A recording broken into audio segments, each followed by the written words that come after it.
Sometime prior to that report is when you reach the decision that, okay, with regard to the president himself, I don't find anything here. There are various aspects that happen, but somewhere along the pike, you will come to a conclusion. There's no there for this defendant.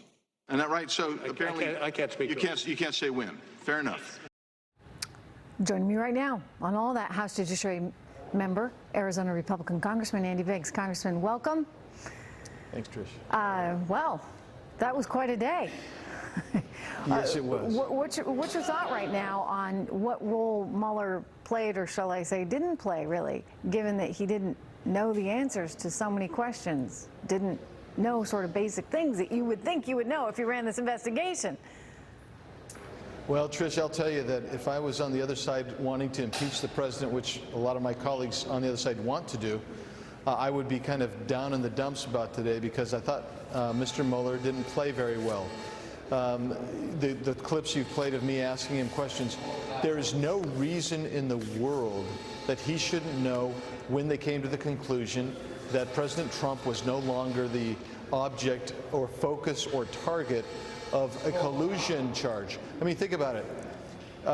They quit, they didn't renew the FISA warrant for Carter Page, and then he himself testified elsewhere that they had changed the direction and focus of their investigation. Well, if they changed the focus about that time, that means that they started looking at obstruction of justice. It means about that time they knew President Trump did not commit collusion, and they should have put that out to the American people before the 2018 midterm election. In my opinion, it was grossly irresponsible to not. Was it just political then? Yes, I believe it was political. They kept it going deliberately for political reasons. Listen, I mean, what's bizarre to me is, if you know that there was no collusion, why would you ever continue? Why? I mean, what kind of? I mean, it sort of feels like, and I'm not using the right legal terms, but you know, you're sort of trying to effectively kind of frame someone, or entrapment comes to mind. Again, not the proper legal term, but you're sort of setting someone up, right? And then they're trying to defend themselves, and they're like, no, I didn't do it, I didn't do it, I didn't do it. And you keep saying, well, yeah, and you keep searching, and then it creates, well, it was a giant waste of time, as I've said over and over again, giant waste of time, giant waste of intellectual capital on behalf of, you know, many people, including all those lawyers who were there working on it. But it sounds like they just wanted to take President Trump down. This was a way to do it, and Robert Mueller effectively was the rubber stamp until they didn't get anything. Yeah, I think the way I look at it is everybody on the team was a Democrat.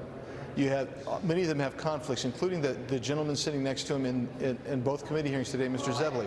Mr. Zebley was the attorney for Cooper, who's the guy who set up Hillary Clinton's private email server and then destroyed the evidence. And this gentleman represented him, and then he was on the Mueller team. So the way I look at it is quite simply is they did want to take down this president, and so they set it up to do so.